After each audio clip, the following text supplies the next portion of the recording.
charged with murder. The Met Police officer will be charged with murder. Now we're going to pivot back to the story we led with today, and that is the expectation that the Prime Minister Rishi Sunak will today relax the government's commitment to net zero. And we've touched on the economic side of things with Ed Conway. Mari were always able to come in and join us on the political side of things. Mari, pretty interesting this, as it's splitting not just the political spectrum, but his own party. And it might have been something in past years, past months even, that you might have seen him get unanimous support across his party for, but that doesn't seem to be the reaction.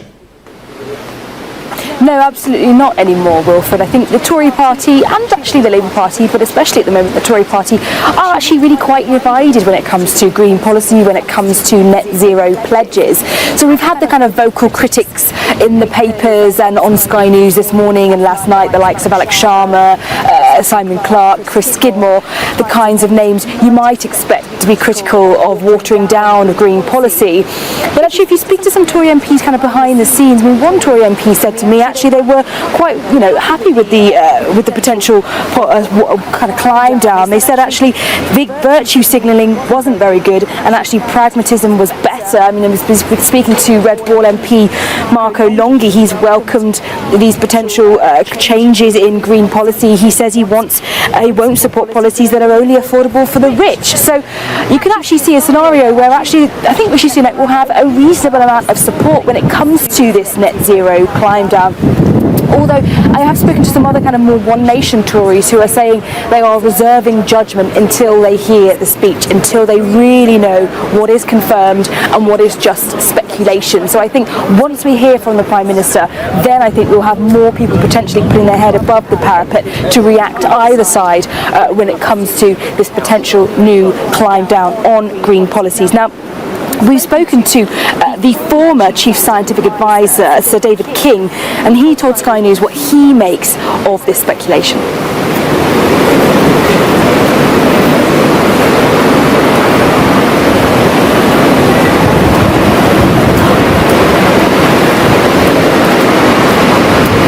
Mari, I don't think we do have that soundbite, alas, but nonetheless, thank you very much for that political perspective on the net zero story. We're going to have so much more coverage on throughout the day here on Sky News. Now, in the meantime, we want to just return to the breaking news that Chris Cabba, who was shot dead by police in South London last year, has seen, based on the Crown Prosecution Service, the person that shot him charged with murder, a Met Police officer charged with murder. Let's get more on this. Sky's Rachel Venables has it for us. Well, we're more...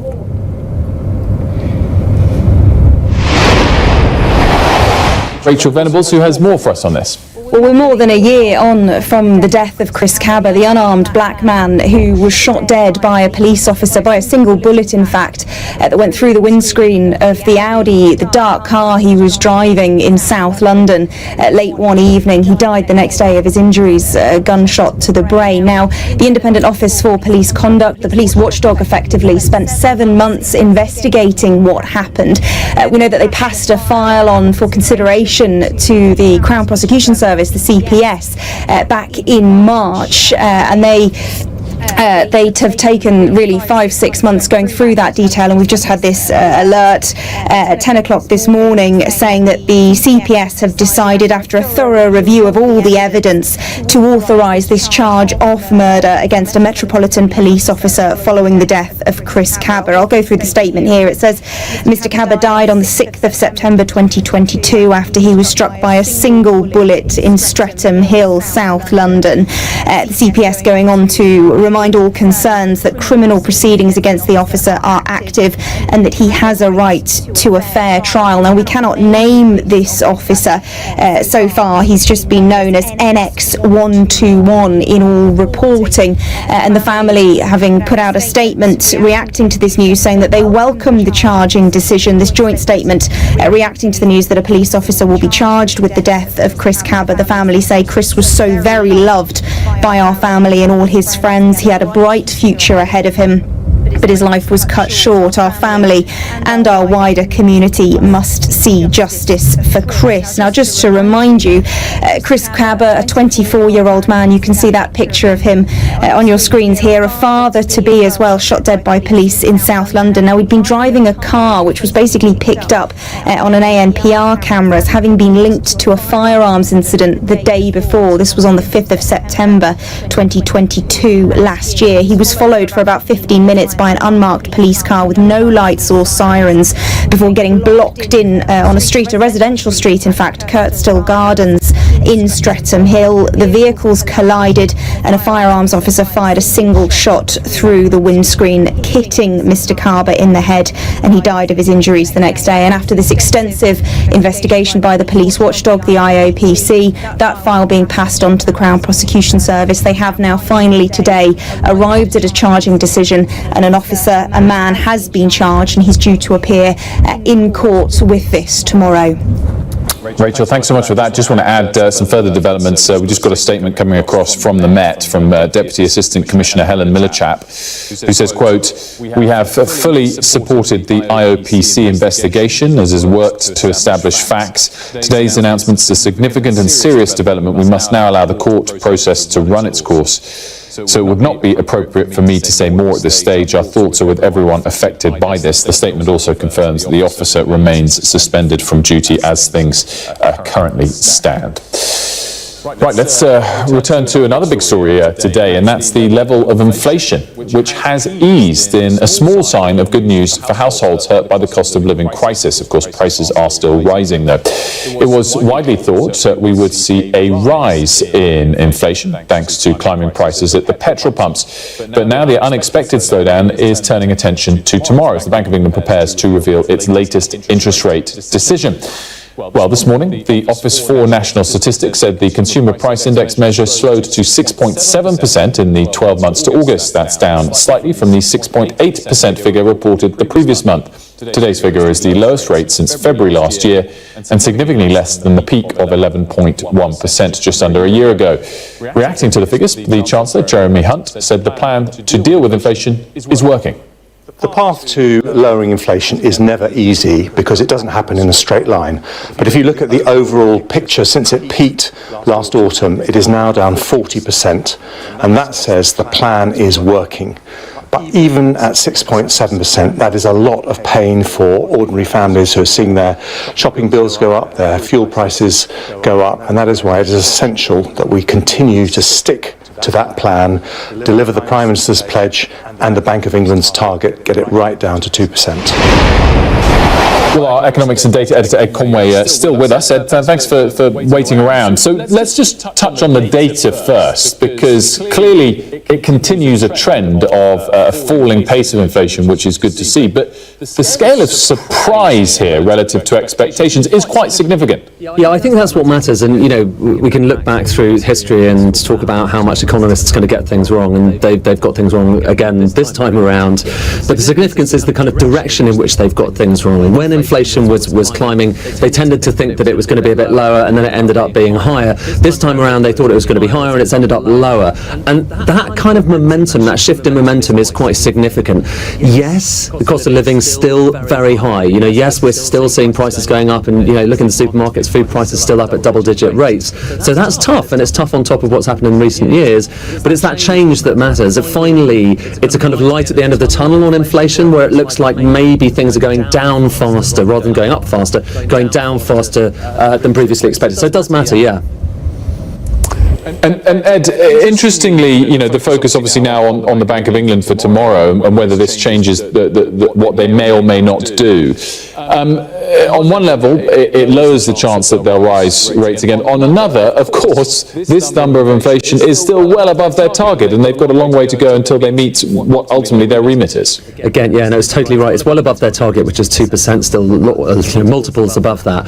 But again, you know, you've got to look at the difference between where they expected it to be at this point and where it actually is. So they expected it to be about 7%, maybe 7.1%. So coming at 6.7%, that's quite a bit below their expectations. And again, they're trying to look out at Threadneedle Street, you can see it there, they're trying to look out into the future and work out, is the medicine that they have been putting into the economy recently, that tough medicine of higher interest rates up to 5.25%, is that now basically having recessionary effects on all of our lives? Is it pushing down growth? And that is the kind of flip side of this. There's a reassuring thing, which is, look, inflation is coming down, but on the flip side, part of the reason that it's coming down is always certainly because people aren't going out and spending as much, because they don't have as much money to spend because of higher interest rates, and that they're going to be bearing in mind when they think about interest rates. But in practice, so before we had this data, markets were pricing in a maybe 80% probability of there being another increase in interest rates. So that's tomorrow, up to 5.5%. They thought 80% chance. After this data came in, that went down to 55%. So big shift, which we haven't seen shifts like that much in the past. So there's something of reassurance there. Hey, Conway, as ever, thanks so much for that. So that's the economic side of things. Let's get a business take, and I'm delighted to say we're joined now by the founder of Wetherspoons, Tim Martin. Tim, thanks for joining us on this. I mean, you must be pleased that inflation is coming down. That said, while it came down for food, it didn't for alcohol, and both still show quite strong prints of inflation.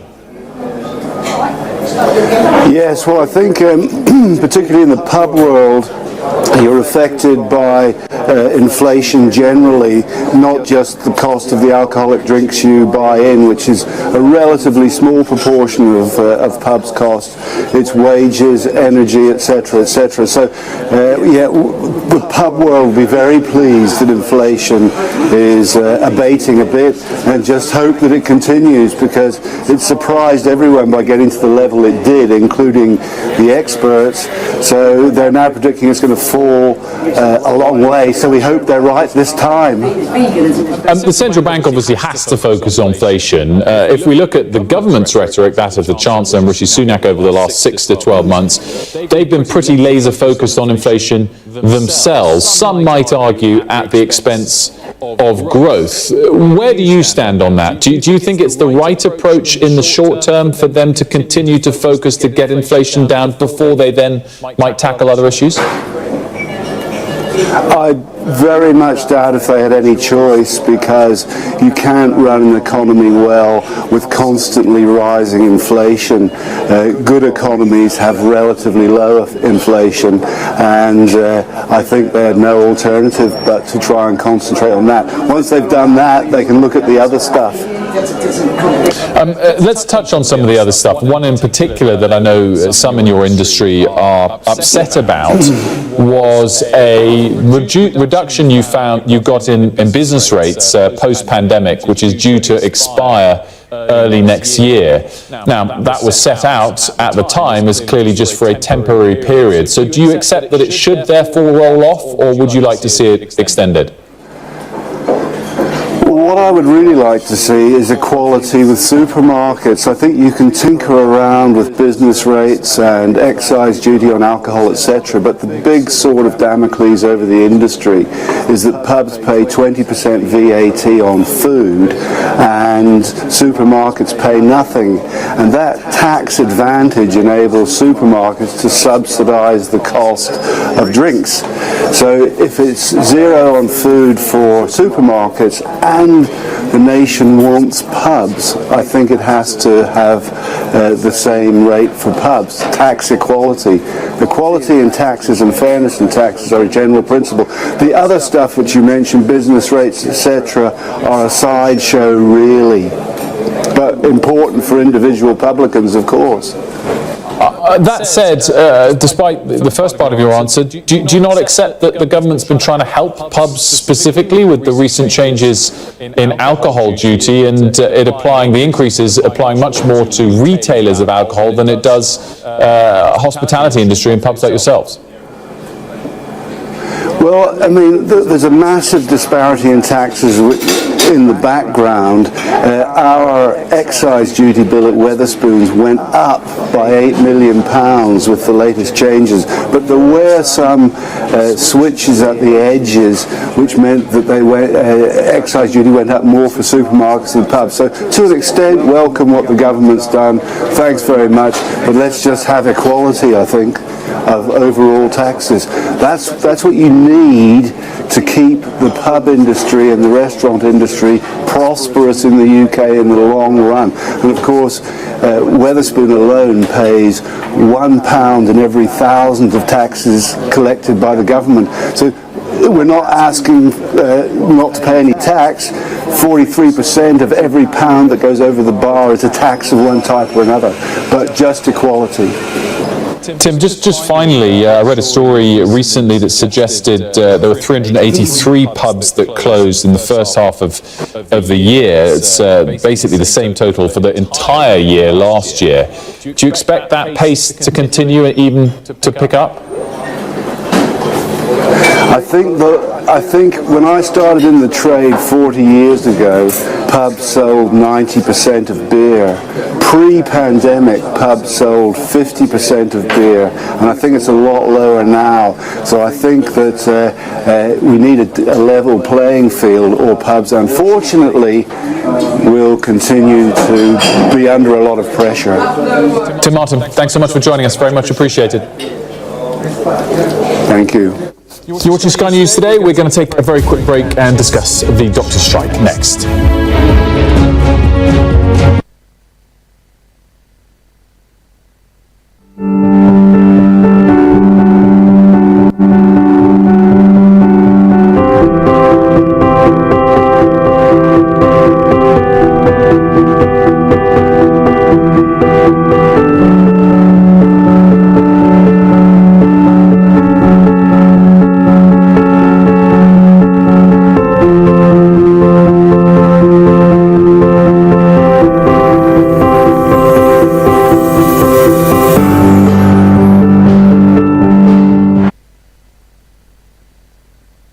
There is a lot of gas being fired all around us. It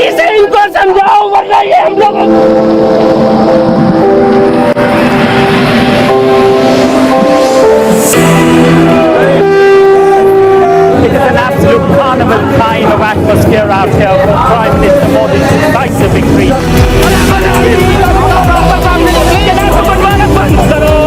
These students are defying the prohibitory orders, and now they're going to be arrested. We aim to be the best and most trusted place for news. The roads have been inundated. The only way out is to get people by boat. What is feared that over 200 people might have died because of these landslides. This on any given day would have been bustling with people, but today it's absolutely deserted. This is one of the most sensitive areas of northeast Delhi where there's been clashes. I'm Neville Lazarus and I'm Sky's reporter based in Delhi.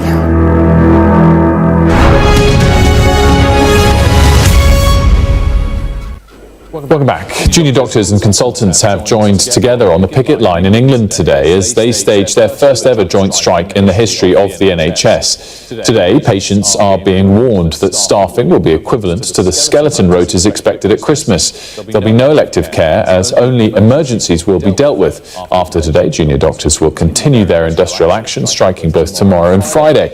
Then the joint walkout will resume once again for 3 days in October, over the 2nd, 3rd and 4th of the month. The National Medical Director of NHS England says the unprecedented strike action will cause major disruption as we go through the next few weeks.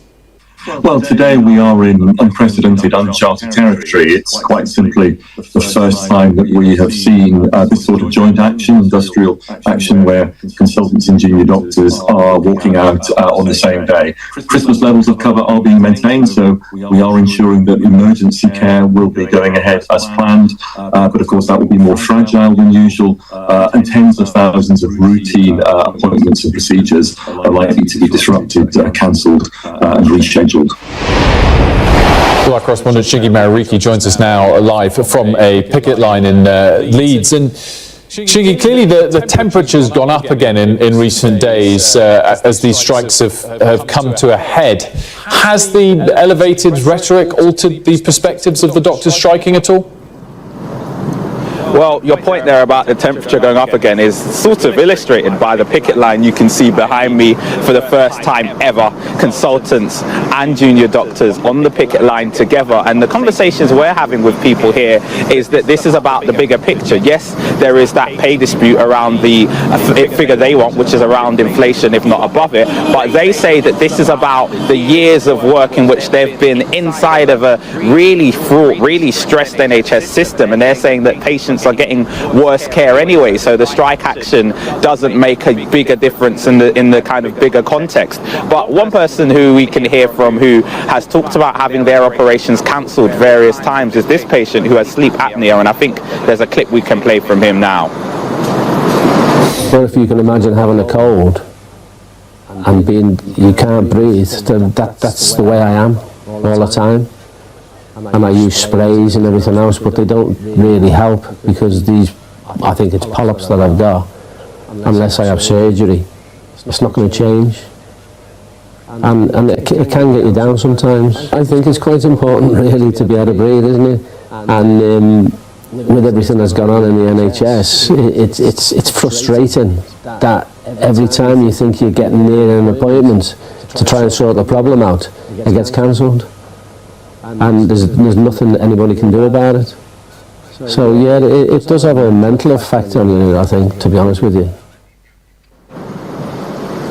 So that is a human illustration of the impact that this strike action is having on people who have had to have their procedures, their appointments pushed back time and time again. And I think what is most alarming about this is the fact there doesn't seem to be any way out of this. Steve Barclay, the Health Secretary, has not met representatives from the BMA for over 100 days now. And I think instead of bringing them to the table, he's looking at ways around that table, including introducing a sort of minimum level of cover for when there is strike action. There are 3 more joint strike dates planned in October, so this dispute isn't going away anytime soon.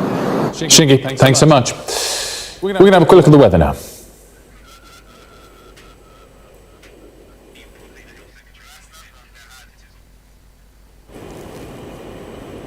The weather remains unsettled over the next few days as the remnants of 2 ex-hurricanes cross the country. Today's wet and windy conditions are thanks to ex-Hurricane Lee, the weekend's storm courtesy of ex-Hurricane Nigel. However, quieter, warmer weather is expected next week. This afternoon, rain and gusty winds will spread southeastward. The rain, heavy at times, will become brighter from the northwest with frequent and widespread showers. The rain will slow down over the southeast around rush hour with the potential for some downpours in places. Showers in the far northwest will merge to give some longer spells of rain. Wet weather will clear into the North Sea overnight, with showers becoming confined to western and northwestern areas. Clear spells will allow for a colder night than we've seen recently, with temperatures falling back to single figures.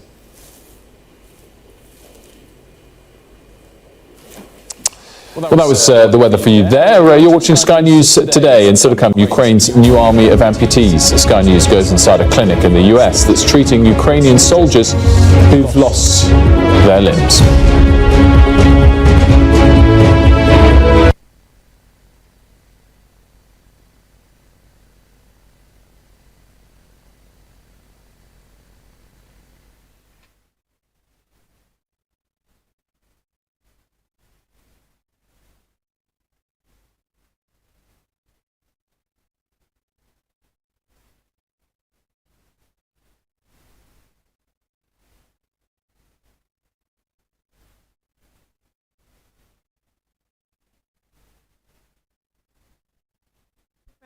SendWave. SendWave is a money transfer app that is used by people all over the world to send money to their loved ones in Africa. With SendWave, you can send money to Ghana, Nigeria, Kenya, Uganda, and Tanzania. And the best part is, SendWave is absolutely commission-free. Our exchange rates are excellent. You can see for yourself by checking them out on our website. So how do you use SendWave? SendWave is an app that you can download onto your phone from the App Store or Google Play Store. The app is free to download. After downloading it, just open the app and enter your name, email, and phone number. That's it. You're good to go. Make sure you use the promo code SR. S for Star, R for Radio. This promo code will give you £5 free credit to send to Africa on your first transaction. Your money will be delivered to your recipient within seconds. Feel free to call me on 0749 7377 647 at any time. I'll be happy to tell you all about SendWave and help you in any way I can. Remember to use the promo code SR for £5 free credit. Medasse. Hi everyone, it's your girl BB Clement, the author of How to Go From Employee to Entrepreneur and the host of your weekly business show, BB Means Business, the show where we discuss everything you ever wanted to know about business but you were afraid to ask. How do I start my business? How do I raise the finance? How do I grow my business? Where am I going to find my customers? Join me every Tuesday at 1:30 p.m. on Starr Radio UK to get all the information and tips that you need to become a successful entrepreneur and become financially free. Remember, don't let life dictate to you. Rather, put your signature on life.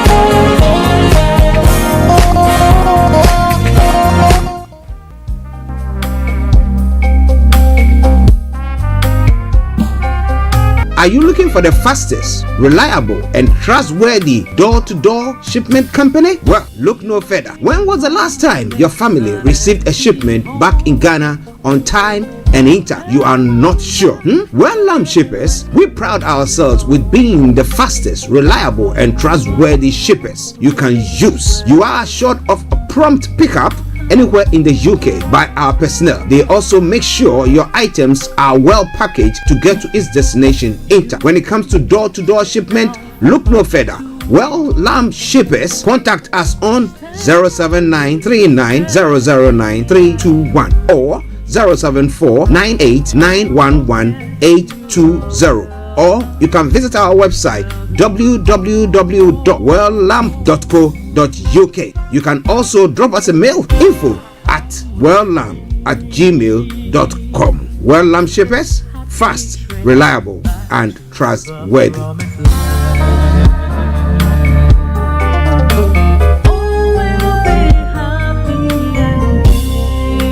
Hi there. Are you dreaming of owning your own house in Ghana? Then you will need a well-documented piece of land that is free from troubles. I highly recommend My Africa Property for any size of land that you will need. With My Africa Property, lands are available in Pram, Sopoli, Tohenia, Ogome, Dodova, Winneba, and many other locations at affordable prices. These locations are about an hour away from the airport, only 35 minutes from the motorway, 10 minutes drive from Central University College, 10 minutes drive to the beach, and close to Pram Senior High School and Ghana Men's Soccer Center of Excellence. For more details, visit our website www.myafricaproperty.com or call our UK office on 0208 123 2523. For our US and Canada offices, call us on +1 585 184 994145. You can also email us at ghana@myafricaproperty.com. Tune in to On Point here on Starr Radio UK with Empress Regina every Monday at 5 p.m. GMT. Looking forward to your company. Check me out. He tells me my energy is making him tired. Yes! How do you get the energy to do that? I've been told that I have a lot of energy, but my goodness, I think today I have met my match people. I have met my match, Miss Suzanne. Wow, amazing. One of the things that's the start of the darkness. The whole of darkness. So what did that Myself and the world will adjust. And 2019. Forget the proverbial boardroom. Join me, Simone Frazier, on The CEO, the program that gives you the driving seat over your life. Every Tuesday, 8 p.m. only on Starr Radio. Getting onto the property ladder has never been easy until now. Join us this and every Thursday from 7 p.m. to 8:30 p.m. live on the Property Hour Show on Starr Radio UK, where we talk to mortgage brokers, property developers, estate agents, landlord, tenant, property consultants on how to invest or get into the property business and make money. You can't afford to miss this. The Property Hour Show is your best source into the property industry. Hi guys, this is your friend Uruj from SendWave. SendWave is a money transfer app that is used by people all over the world to send money to their loved ones in Africa. With SendWave, you can send money to Ghana, Nigeria, Kenya, Uganda, and Tanzania. And the best part is, SendWave is absolutely commission free. Our exchange rates are excellent. You can see for yourself by checking them out on our website. So how do you use SendWave? SendWave is an app that you can download onto your phone from the App Store or Google Play Store. The app is free to download. After downloading it, just open the app and enter your name, email, and phone number. That's it. You're good to go. Make sure you use the promo code SR. S for Starr, R for Radio. This promo code will give you £5 free credit to send to Africa on your first transaction. Your money will be delivered to your recipient within seconds. Feel free to call me on 0749 7377 647 at any time. I'll be happy to tell you all about SendWave and help you in any way I can. Remember to use the promo code SR for £5 free credit. Medasse.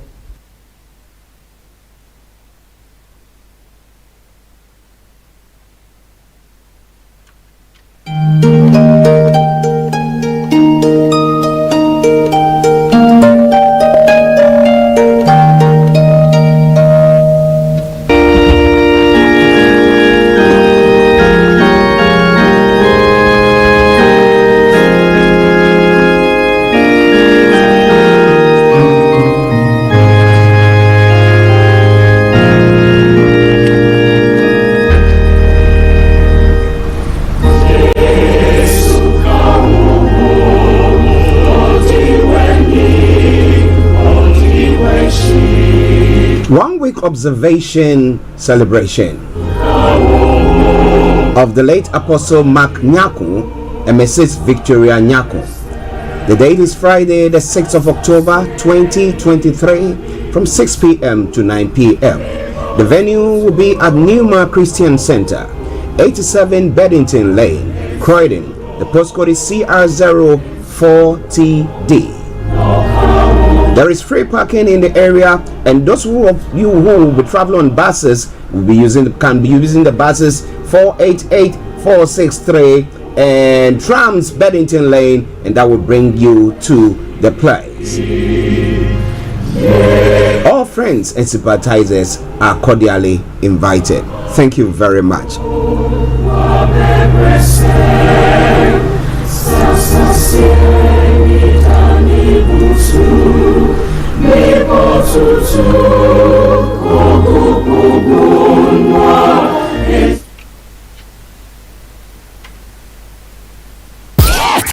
The best radio show. Broadcasting worldwide, online 24/7. All around the world. In your car, At work, at home, on your smartphone. This is Starr Radio UK. Are you ready to turn it up? 10, 9, 8, 7, 6, 5, 4, 3, 2, 1. Though your heart is aching, smile even though it's breaking. When there are clouds in the sky, you get by. If you smile through your fear and sorrow, smile and maybe tomorrow you find that life is still worthwhile if you just smile. Hey, this is Archie, and you are listening to Starr Radio UK and the Morning Show.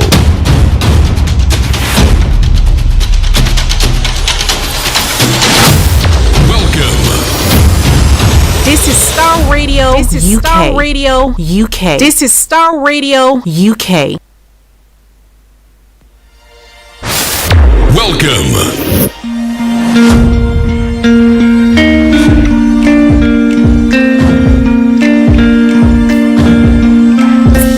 Love for you runs deep. All of you makes my heart beat. You make the doubt they fade. Enlighten your day with Jesus, and that's what makes you great. You hold the world in your hands, the hand that made me who I am. Saying, "Oh, now, yeah."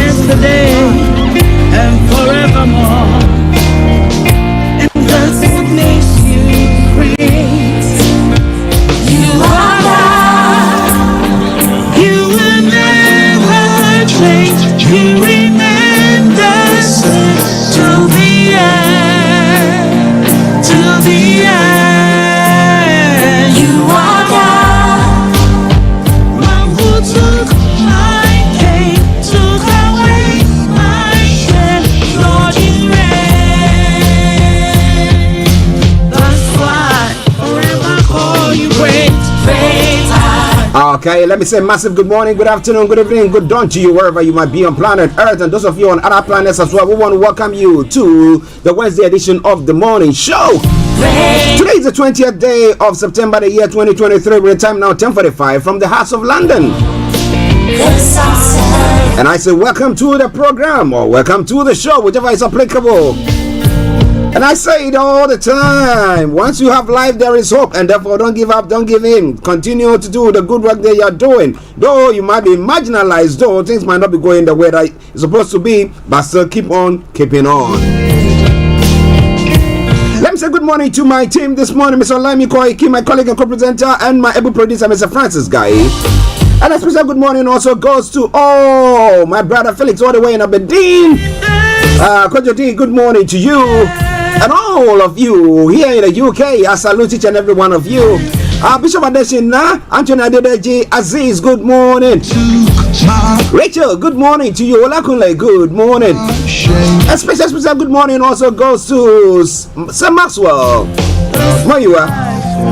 I salute each and every one of you. And let me put it this way, all protocol observed. Welcome to the Wednesday edition of the morning show. Now, if it's the first time of tuning in on the Wednesday edition of the morning show, this is how the program goes. I'm going to bring you the quote for the day, the weather forecast will follow suit, then the travel update as well. We'll move on from there to have a look at some of the stories making the rounds across the globe. It's known as global trotting. Then after that, we continue to look at some of the stories making the headlines in Nigeria. With the updates from Nigeria with Mr. Olayomi Koiki in our North London studios. Then we continue from thence exactly at 11:30. I'll open the line for you to add your voice to the discussions because you know it's a Wednesday edition of the morning show. Then at 12 o'clock, we're in the first part of the program to a close whilst we look at all the other stories making the rounds there. But we'll be taking you to the Houses of Parliament where it will all be unfolding once again. The PMQ. So this is a lot more going to be coming your way. So wherever you are, don't touch the dial, but keep your dials logged on and share the broadcast with your friends and loved ones and invite them to like our pages. Welcome once again to the program. I am yours sincerely, the one and only. The world in your hands. The hands that made me. This is the morning show with Archie. Okay, so let's crack on. The quote for the day says, working on yourself need to be. Let me take it again. Working on yourself need not be in a hurry. Rather, you make sure that you have a good grounding in the basics of life. Because if you rush, there's a tendency that you'll fail. You miss some things, and that will bring you down, crumbling like no man's business. But if you take your time, you're able to scrutinize and make sure that the decisions and every move that you're making is the right one. Starr in the UK. You straight to the great are you, Lord. Great are you, Lord. Great is to be praised. Weather front, let me tell you what is happening to the weather this morning. Great are you, Lord. Great are you. Well, in London and the southeast of England, this is how the weather is going to be. This afternoon, thick cloud and a band of heavy rain will sweep in from the west, staying windy. Now, this evening will start with cloud clearing eastwards. The overnight period will be dry with largely clear skies and just a few patches of cloud developing towards dawn. So the temperature is going to be 21 degrees, the lowest is going to be 12 degrees. UV level is going to be low and pollution is going to be low. Sunset 19:04 and sunrise for tomorrow morning 06:43 hours. And that brings us to the end of the weather forecast. Well, so let me crack on straight. Let me bring you the travel updates here and there. So if you are traveling this morning in the UK, okay, now in London, the major roads that you have to be using, well, avoid A316, A4 and A40 because they've got several delays. That aside, all the others, no exceptional delays. Now, if you happen to be traveling on the underground this morning, the central line has got minor delays due to a shortage of control room staff. Valid tickets are being accepted on London bus, London Overground, and a few of the others as well. Now, Jubilee line has also got minor delays. Metropolitan line has got past suspension and minor delays there as well. That aside, all the others, good service. London Overground, DLR, and London Tramlink, good service.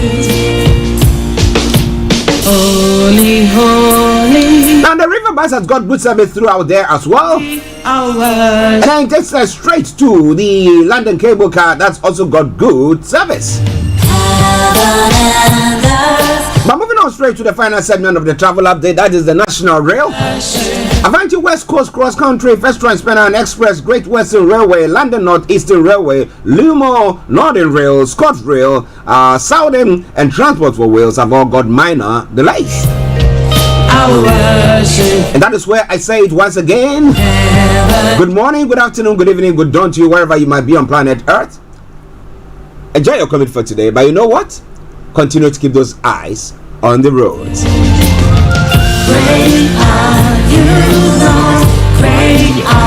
Hi guys, this is your friend Uruj from SendWave. SendWave is a money transfer app that is used by people all over the world to send money to their loved ones in Africa. With SendWave, you can send money to Ghana, Nigeria, Kenya, Uganda, and Tanzania. And the best part is, SendWave is absolutely commission free. Our exchange rates are excellent. You can see for yourself by checking them out on our website. So how do you use SendWave? SendWave is an app that you can download onto your phone from the App Store or Google Play Store. The app is free to download. After downloading it, just open the app and enter your name, email, and phone number. That's it, you're good to go.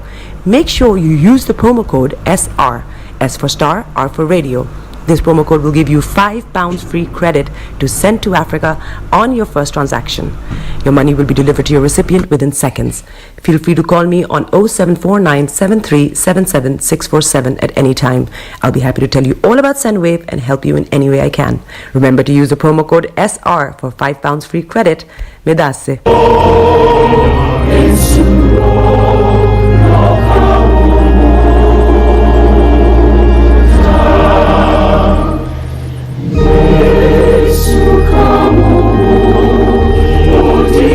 The family and friends and the church of the late Apostle Mark Nyakun and Mrs. Victoria Nyakun. 1 week observation ceremony will be taking place on the 6th of October 2023.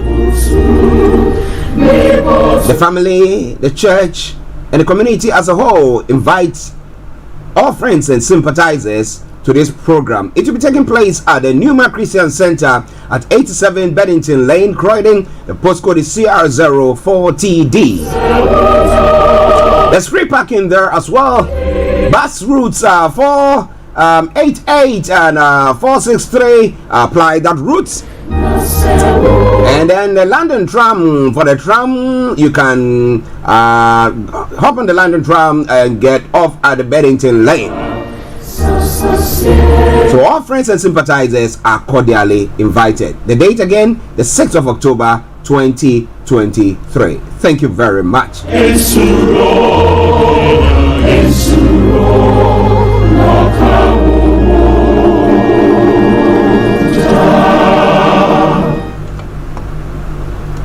Everywhere you go, Afrobeat reggae dancehall taking over.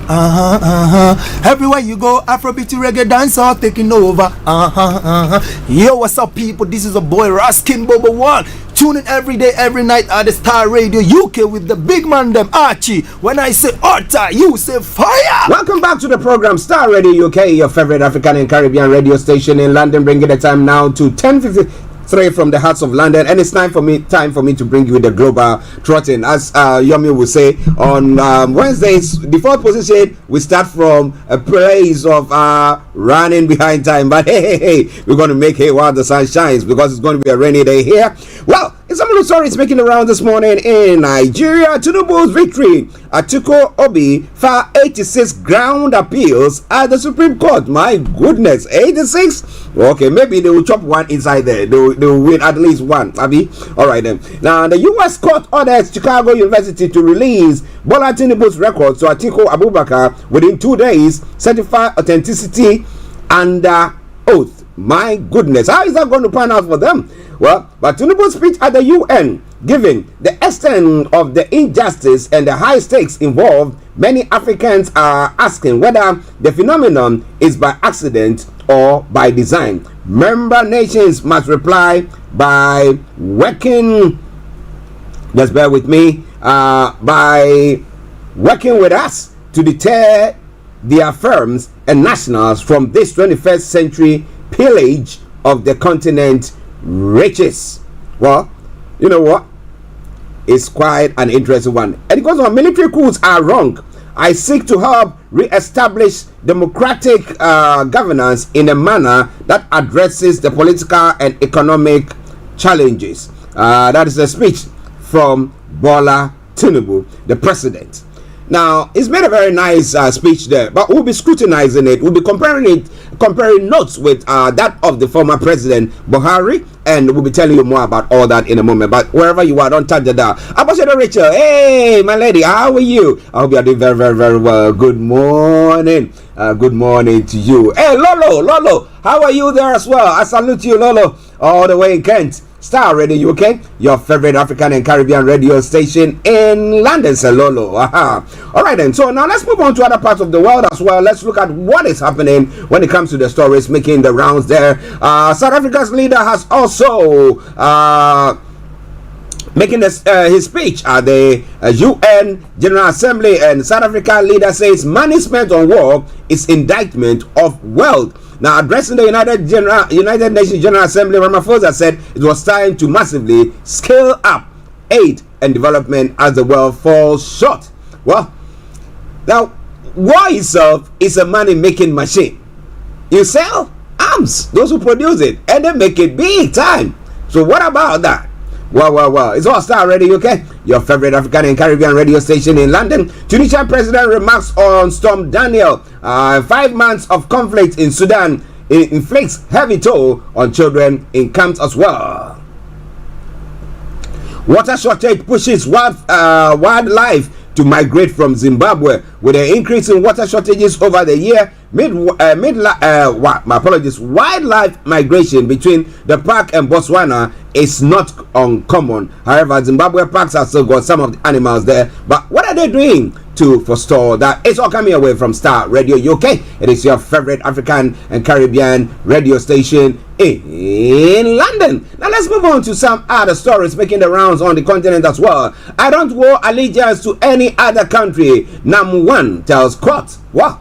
He's been one who some individuals have taken him to court over what making them invest their money in ventures what they cannot get their monies back. Well, he's saying that I don't have allegiance to any other country, so I'm a pure Ghanaian citizen. But let's see what happens from that.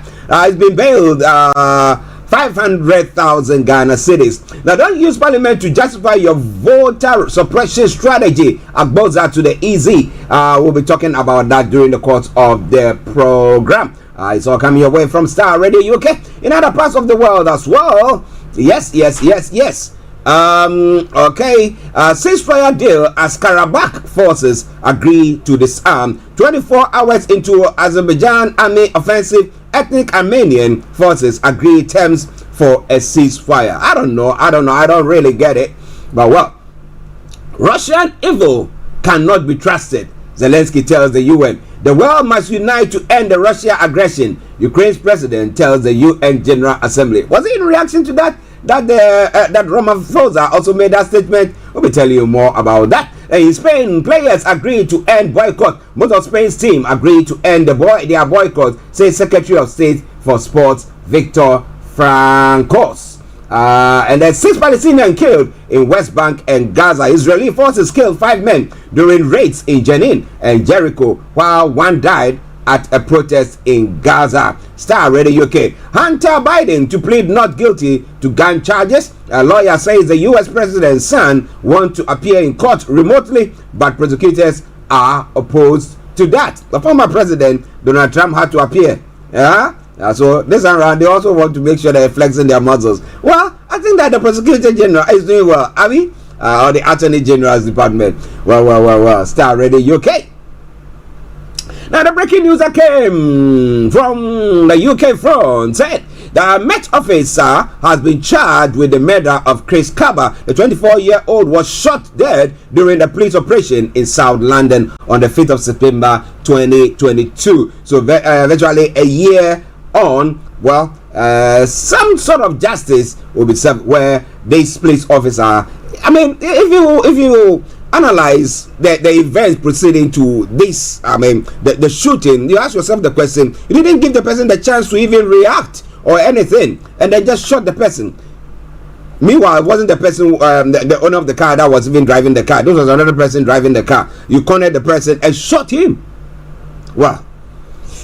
Now, ex-mayor Ken Livingston, living with Alzheimer's. Now, London First Mayor is being well cared for and leads a private life in retirement, his family says. You remember him? Yes, I remember him. Ken Livingston back in the day. Was it 1999 or 2000, whichever it was. The Prime Minister's green approach is pragmatic, Breverman says, but the dilution of green policies has sparked anger among some Tories and opposition parties. Well, I think that is a way to win or to beat the Labour Party, because looking at what happened in Oxbridge, the former Prime Minister's constituency, when they had a by-election, it was because of that. It was because of the ULEZ that Labour lost the election. So if they said, you know what, let's just back off a bit, let's ease a bit and gradually roll it in gradually. So instead of 2030 being the last time where new petrol and diesel cars will be produced, let's roll it or scale it back to 2035. And some people are saying that no way. But well, you think that we should all go what, electric?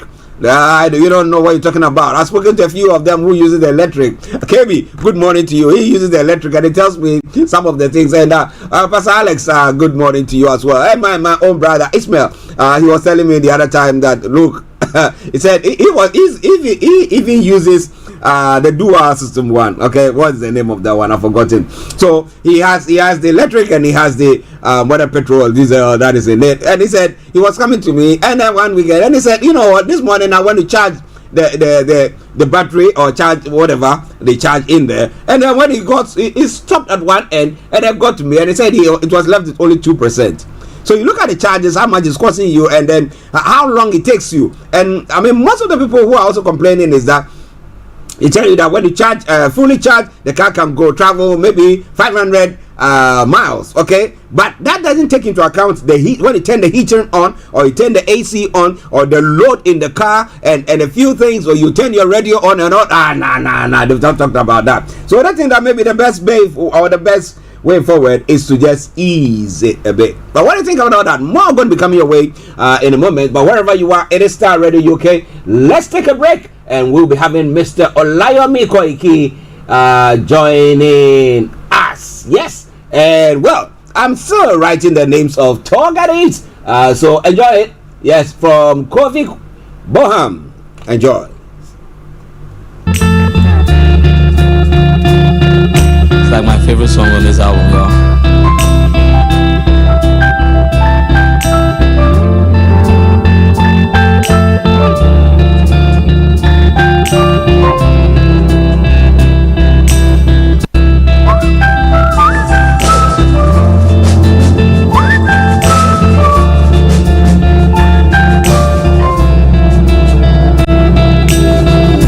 It's no secret in our world, people like to talk the things they know and the ones they don't. They will spread lies and rumors just to be known. So why are you wasting your time like this, hearing those things that break your heart? Give no attention, give no thoughts, cause people talk, but they'll never help you walk.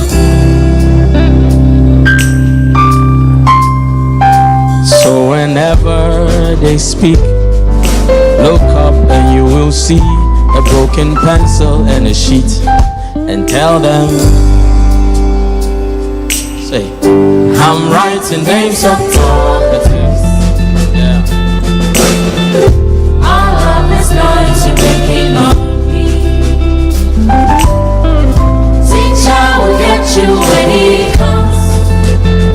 I have a race. No time to waste. No time to waste. I'm writing names of talkers. I'm writing names of talkers. 1, 2, 3, 4, 5, 6, 7, 8, All of 9, this noise you're making on me. Teacher, let the one come. Teacher will catch you when he comes. I have a race. No time to waste. No time to waste.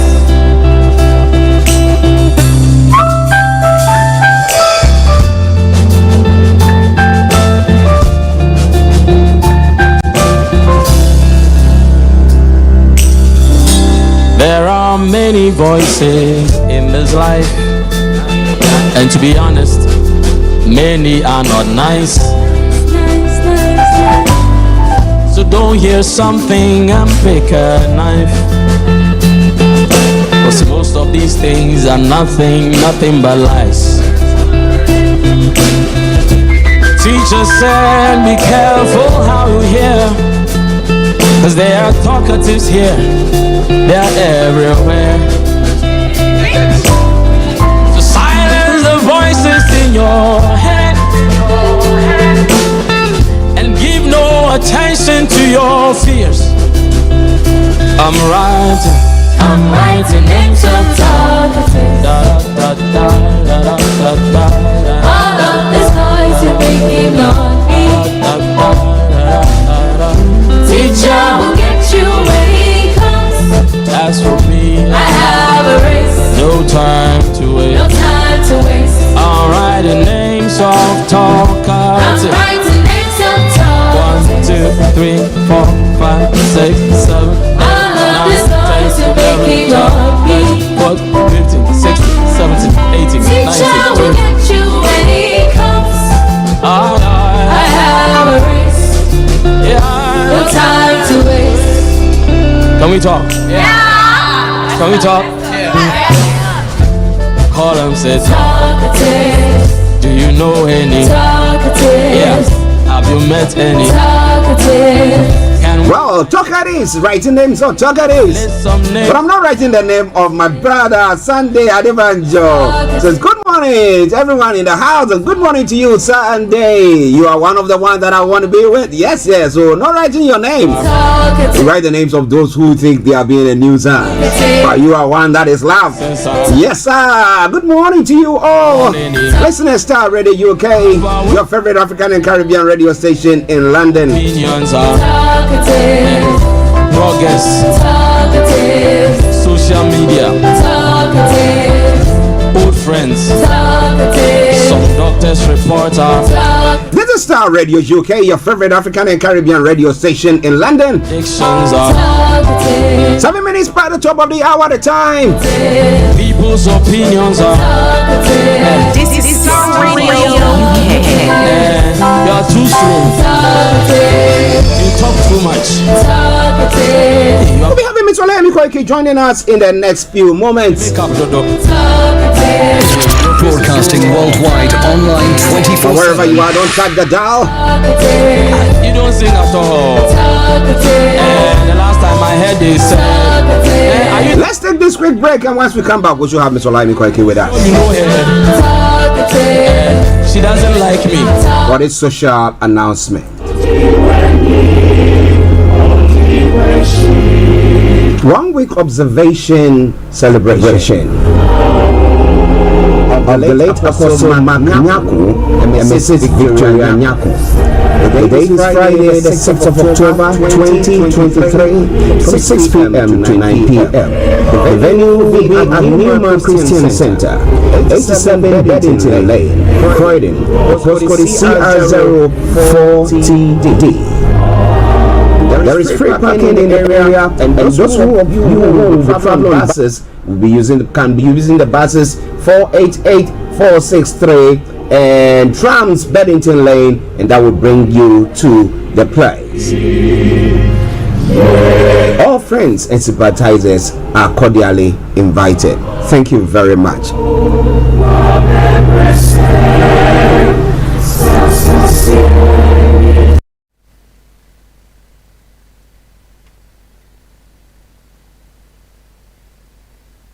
Hi guys, this is your friend Uruj from SendWave. SendWave is a money transfer app that is used by people all over the world to send money to their loved ones in Africa.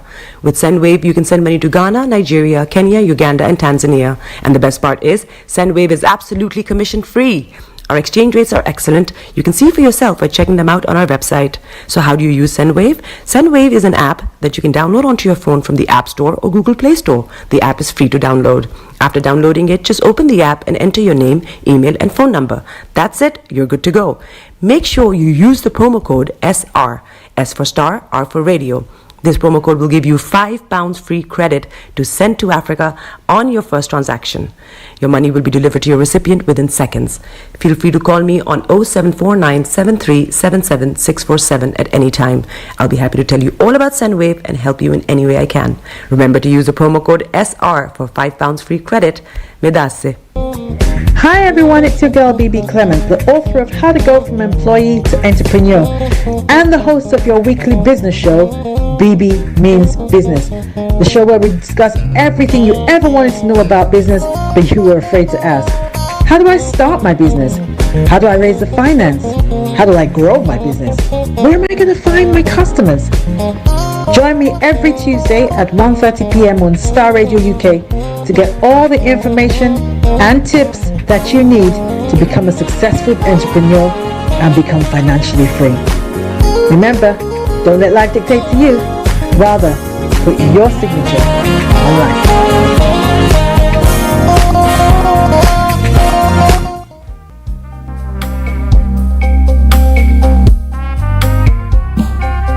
Are you looking for the fastest, reliable, and trustworthy door-to-door shipment company? Well, look no further. When was the last time your family received a shipment back in Ghana on time and in time? You are not sure?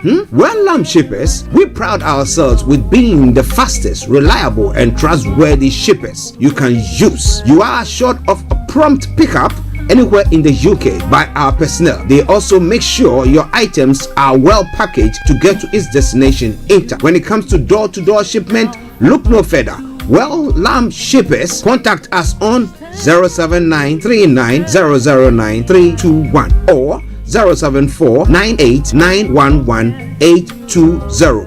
Or you can visit our website www.welllamp.co.uk. You can also drop us a mail, info@welllamp@gmail.com. Well Lamp Shippers, fast, reliable, and trustworthy.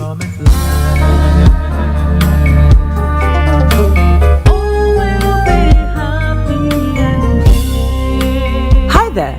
Are you dreaming of owning your own house in Ghana? Then you will need a well-documented piece of land that is free from troubles. I highly recommend My Africa Property for any size of land that you will need. With My Africa Property, lands are available in Prampram, Sopoli, Tohenia, Ogome, Dodova, Winneba, and many other locations at affordable prices. These locations are about an hour away from the airport, only 35 minutes from the motorway, 10 minutes drive from Central University College, 10 minutes drive to the beach, and close to Prampram Senior High School and Ghana Men's Soccer Center of Excellence. For more details, visit our website www.myafricaproperty.com or call our UK office on 0208 123 2523. For our US and Canada offices, call us on +1 585 184 994145. You can also email us at ghana@myafricaproperty.com. Tune in to On Point here on Starr Radio UK with Empress Regina every Monday at 5 p.m. GMT. Looking forward to your company.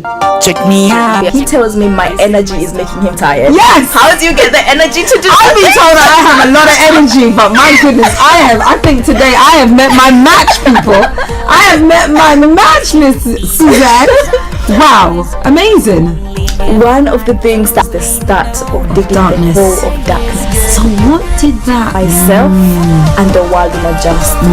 And 2019, forget the proverbial boardroom. Join me, Simone Frazier, on the CEO, the program that gives you the driving seat over your life. Every Tuesday, 8 p.m. only on Starr Radio. Getting onto the property ladder has never been easy until now. Join us this and every Thursday from 7 p.m. to 8:30 p.m. live on the Property Hour Show on Starr Radio UK, where we talk to mortgage brokers, property developers, estate agents, landlord, tenant, property consultants on how to invest or get into the property business and make money. You can't afford to miss this. The Property Hour Show is your best source into the property industry. Hi guys, this is your friend Uruj from SendWave. SendWave is a money transfer app that is used by people all over the world to send money to their loved ones in Africa. With SendWave, you can send money to Ghana, Nigeria, Kenya, Uganda, and Tanzania. And the best part is, SendWave is absolutely commission free. Our exchange rates are excellent. You can see for yourself by checking them out on our website. So how do you use SendWave? SendWave is an app that you can download onto your phone from the App Store or Google Play Store. The app is free to download. After downloading it, just open the app and enter your name, email, and phone number. That's it. You're good to go. Make sure you use the promo code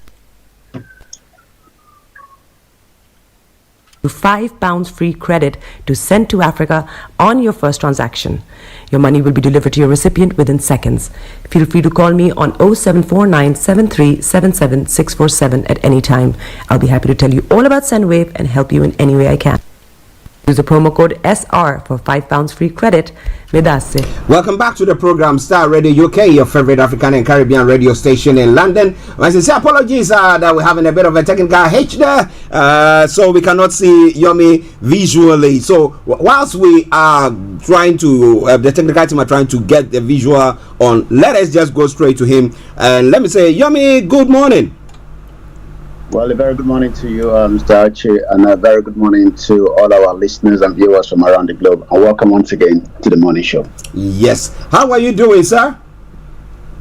Well, it's a bit of wind, all over the place. So it seems, if we are out and about, just like I have done already this morning, let us take some precaution. It seems the weather is much of a wind, but apart from that, I'm doing very well. And it's great to be back, especially when it's a Wednesday, and then we'll be back again in the evening for the Niger Voices. Of course. Good. Now let's crack on, because I was telling listeners that on Wednesdays we start from a default position where we are pressed with time, but this morning we're going to make sure that we bring you everything that you need to know. So first and foremost, let's come to let me say good morning to Shamsuddin as well. I hope you are doing very, very well, my brother. Thank you very much for joining in as well. So let's move on straight to some of the stories that is making the rounds this morning from Nigeria. Tinubu's that's why we knew that Atiku and Obi were embarking to the Supreme Court. Now they've gone there, and they have got now 86 grounds appeal. And we have the Supreme Court, the U.S. Supreme Court, which have also said that, they've also given, how many days? 2 days for the court to release, the university to release the details of Tinubu's certification at that university. So can we make both, and then let's hear what you have for us, please? Well, you're quite right. As the election continue, it seems both the two other candidates of the presidential election of February 25th have now filed a 86 ground appeal at the Supreme Court. So the Supreme Court has 2 months to decide and make a final verdict on whatever the appeal is going to come up to. But barely just 2 weeks, we were discussing the outcome of the presidential election petition tribunal that actually affirmed the victory back again to President Bola Ahmed Tinubu on the February 25th poll. But it seems that the People's Democratic Party and the Labour Party, both Atiku Abubakar and Peter Obi, have now filed an 86 ground of appeal at the Supreme Court. And you're quite right, as much more development is coming.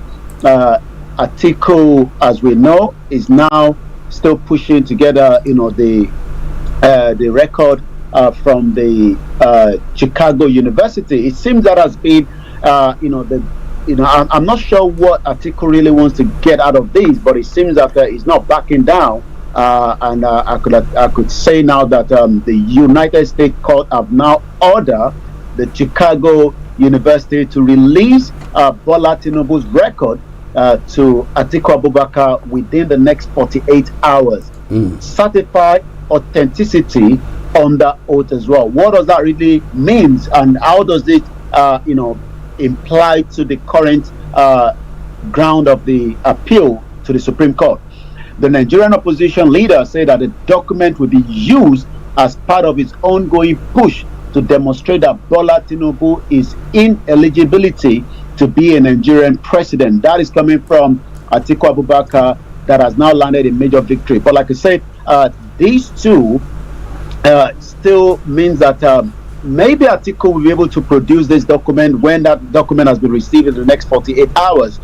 Then, whatever is going to be the outcome, whether that will be used to determine whether Tinubu is still eligible. Because the question is, as Bola Tinubu, the current president of the Federal Republic of Nigeria, given a genuine result? And let us remind ourselves that we are not talking about the result that has just been presented today.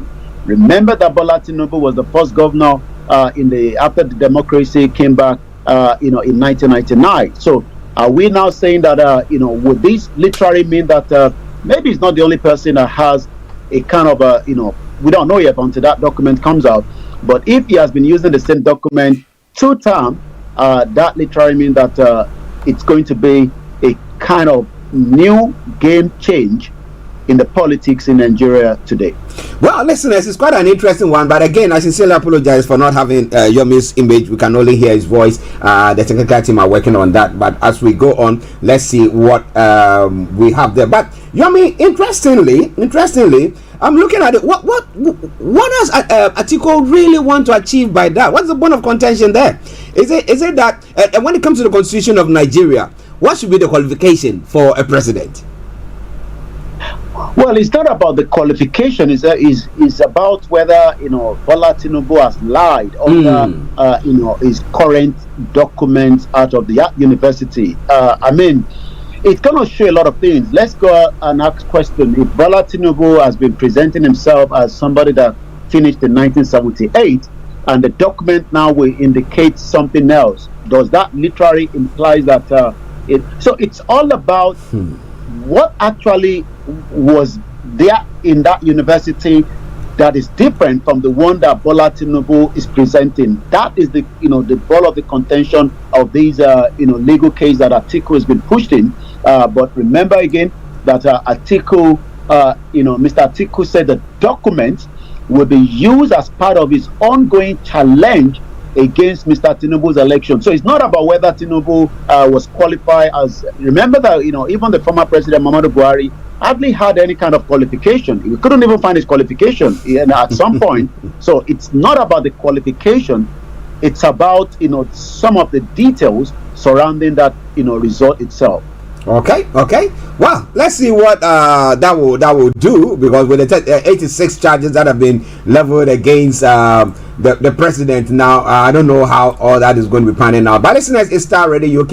It is your favorite African and Caribbean radio station in London. We're moving on straight to the US, where in the UN General Assembly, the President Tinubu has made his first speech as a president of Nigeria. Now, interestingly, he talks about given the extent of this injustice and the high stakes involved, many Africans are asking whether the phenomenon is being asked by accident or by design, where member nations must reply by working with that. I mean, he's talking about the fact that we have the advanced countries. Let me so I don't mean or yes, I'm not going to say the Western world, the advanced countries, where they are all just coming in raking the resources of the what do you call it, the nations, African nations, and he's saying that is not on. Yomi.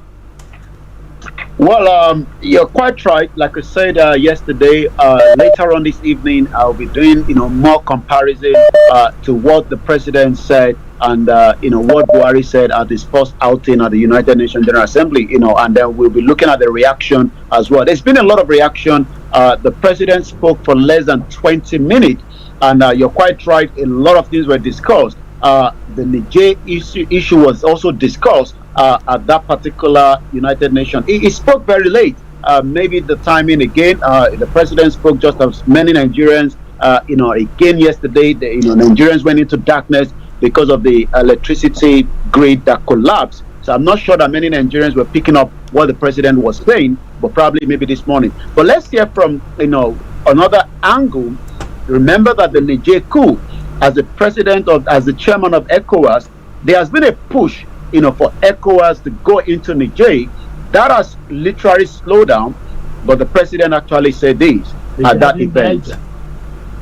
Negotiating with the second, we must affirm democratic governance as the best guarantor of sovereign will and well-being of the people. Military coups are wrong, as in any titles to arrangement that is perpetuate injustice. The wave crossing part of Africa does not demonstrate favor forward towards coup. It is a demand for solution to perennial problems. Well, what are the perennial problems? A lot, like I said, was discussed, and as a first outing of the president. Let's look at some of the response back from so many Nigerians. How I wish someone can actually buy thunder. I don't know what they're going to need the thunder for. This is coming from at Mayor_Swisnin. This one says they play after stealing power. You want to make we listen to you? Never. Again, this individual went on to say election coups are wrong in all ramification. And again, this one says they play. Okay. Were we having a sound bite? No, come back. No, okay. Come back into the studio. Yeah. Well, listeners, it's Starr Radio UK updates from Nigeria with Ms. Olayomi Koiki on this Wednesday edition of the morning show. But whatever we are discussing, don't you worry at all. This evening, we're going to be having the Niger voices and be able to make your comments, and you'll be having the whole picture. But now we're just scratching the surface for you. Now let's come to the former president Buhari and the first speech that has been made by Tinubu on the world stage, let me put it that way, on the world stage, that's in the UN General Assembly. So matching it with him, now he had not been or had not used force to take power before, let me put it that way.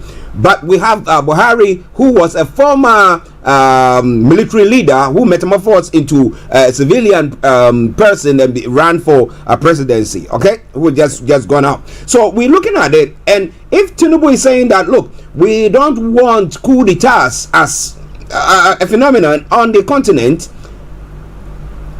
the question is, what makes people decide to overthrow governments, a democratically elected government? Yomi. Well, a lot of things, literally comes up for the when we've seen elections was manipulated in Gabon, and that literally led to a military junta taking over. We saw the same thing in Niger, but you're quite right. This is a president that has not hijacked the government compared to Buhari, that actually took the power from a civilian administration of Shagari.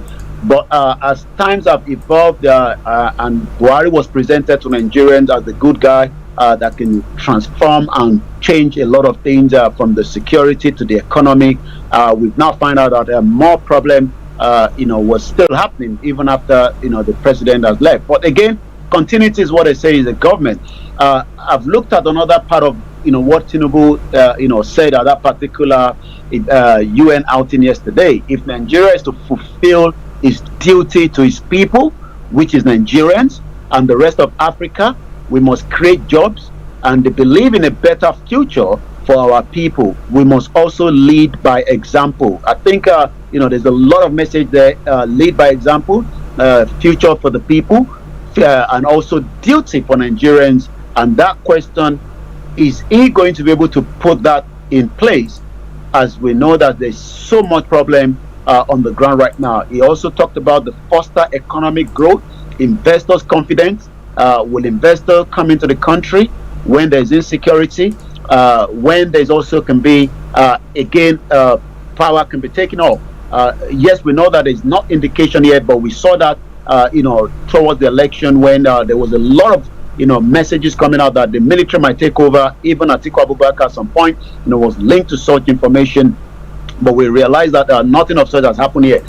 Will investor, wants to go to a country where eventually, the military take over and everything can be on a standstill, just like we are seeing it played out, in Burkina Faso, Mali, Niger, and Gabon.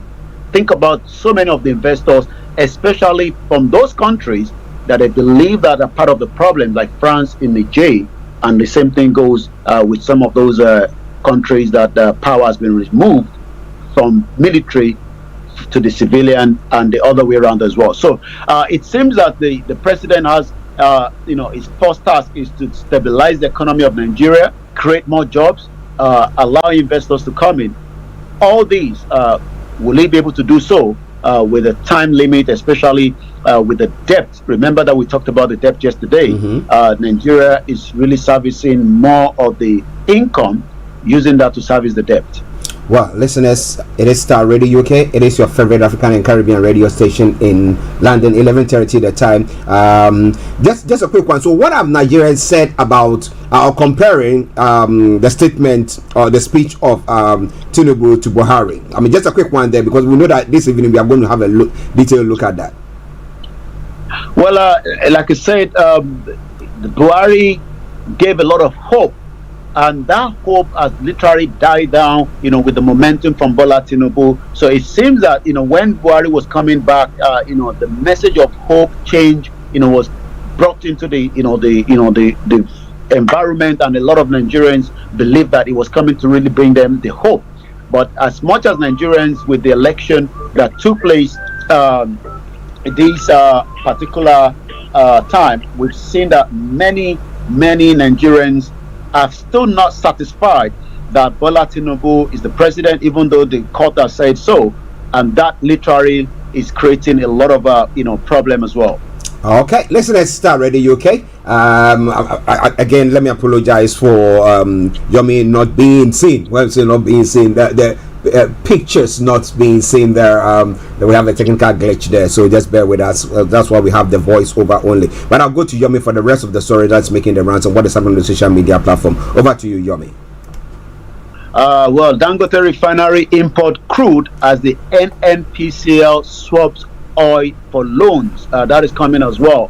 More youths were out again yesterday, protest for the death of Mohbad, and as we continue to wait for outcome of investigation from the Nigerian police in Lagos State as well. It seems, again, let's go straight to the business, and then we go straight into the social media because of the time constraint this morning. Government to invest $20 billion in the power, and they are targeting 20 megawatt by 2026. Like I said yesterday, Nigeria was thrown into darkness again as the grid collapsed as well. The J crisis will put pressure on the Nigerian food market. This is actually coming from the World Bank.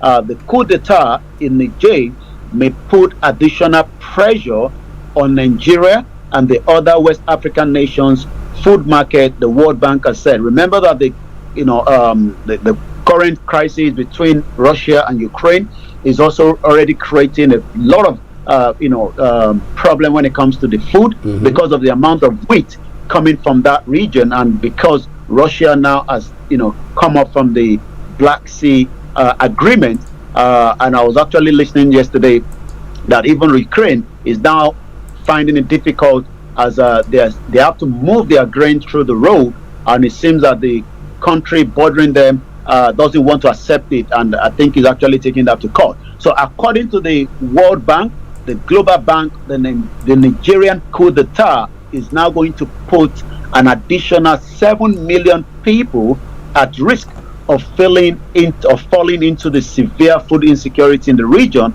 against the backdrop of the soaring commodity staple food prices and the severe food insecurity that is already affecting 3.3 million people during the lean season. So again, according to this, we just have to hope that situation can be resolved, but it seems already that as you heard from the president, coup is not going to be allowed within that region. So that literally means that more Nigerians and more Nigerians, both sides will have to suffer that. Again, we take one more and then head straight into what is happening as well on the social media this morning. Once again, investors gained 264 billion as the Nigerians sustain bushy runs. Court of Governance name urged the federal government.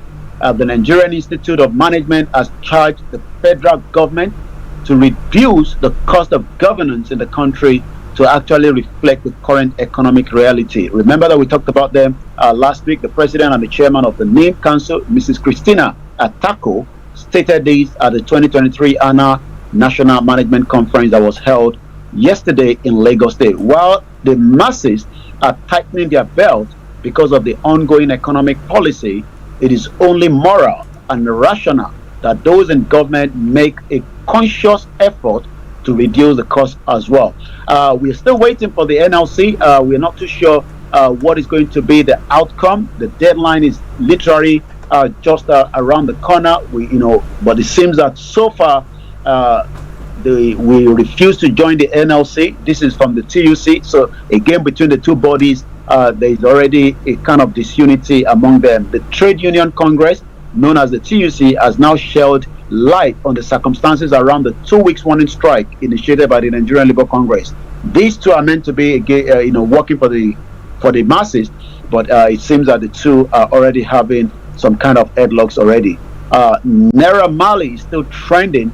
There's a much pressure. Chicago State University is trending at about 21,000 this morning. It seems the biggest trending in Nigeria as of today is the justice for Mohbad. That is about almost 163,000 K view. Again, yesterday we saw from Abeokuta. There's going to be a night vigil later on tonight, from what we have been told. There's going to also be there was also some protest at Ekiti State, and likewise at Akure, where some of our reporters on the ground did cover that. I'll come back again to you in the studio, but later on tonight the focus will be the United Nations General Assembly outcome and what more can be done to stop the menace of cultism in Nigeria. Well, listeners, you want to know more, make sure that your dials are logged on Star Radio UK this evening, exactly at 18 hours BST, or in Nigeria local time 6 p.m. or 6 p.m. GMT +1. Yes, you will be able to join in the conversation. But Yomi, a quick one there, very, very interesting. Dangote has set up his refinery in Nigeria, but Nigeria is a crude oil producing country, and now Dangote had to import crude oil from outside to come to the country with the scarce foreign exchange that we are talking about.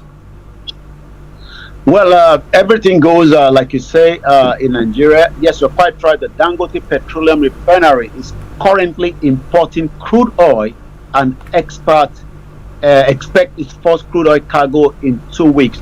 Let's also remind ourselves that this is a refinery that is also going to refine on behalf of other countries, within African countries as well, just like Nigeria sent its own crude oil for refine as well. But again, according to the executive director of Dangote, Edwin, has revealed, although the Nigerian National Petroleum Company Limited trade crude oil on behalf of Nigeria, Edwin, in an interview with the SP Global Commodity Insight yesterday, said the NNPCL had committed its crude to other entities, and the Dangote Refinery board does not disclose the other entity receiving the oil company crude, but the NNPC disclosed that last month, that it had entered into a $3 billion crude oil for loan deal with African Export Import Bank. The deal allowed the company to pledge future oil production to the bank as part of our repayment to the loan that we took from them.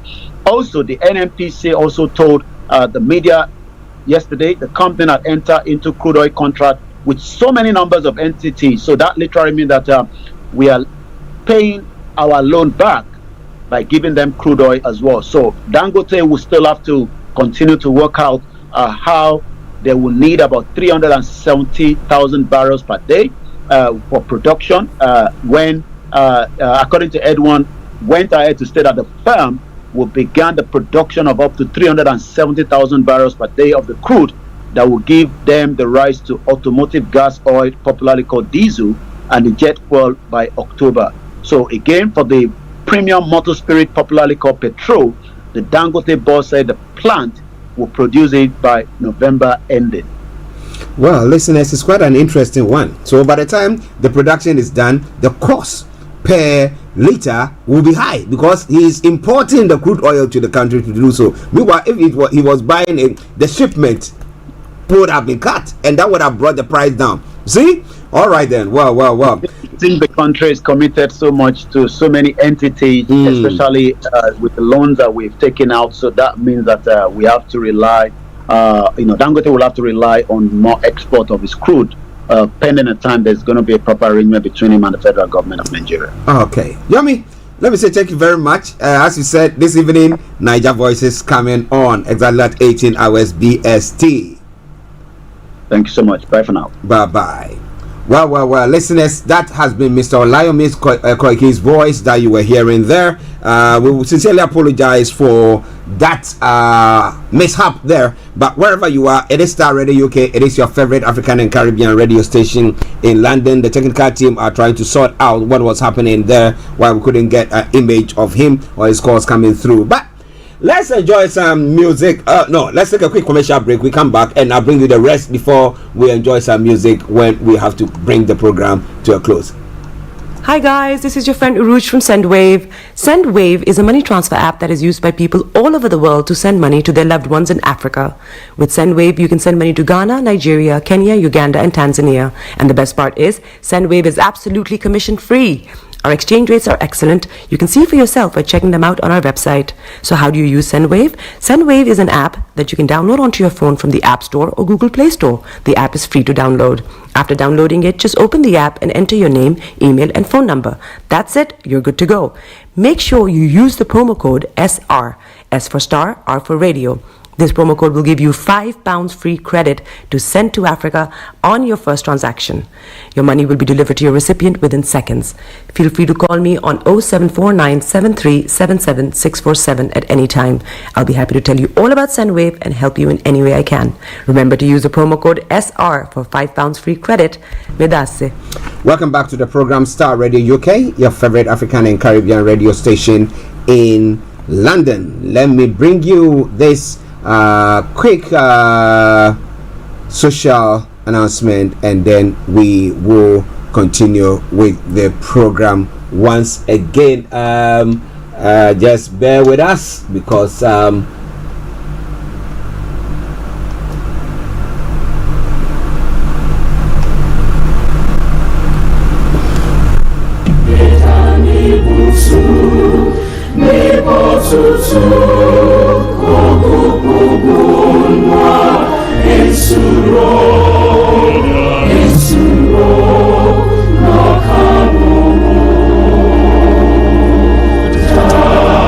family and the Christian community, friends and loved ones of Apostle Mark Nyaku and Mrs. Victoria Nyaku, the late, want to or wishes to invite all friends and loved ones and sympathizers and the Christian community to the Newmark Christian Center on the at 87 Beddington Lane, Croydon. The postcode is CR042D for a 1-week observation. Now there's free parking and bus routes 466 and 463. Apply that routes, and if you want to use the tram, Beddington Lane will be the place where you have to alight. All friends and sympathizers are cordially invited. Thank you.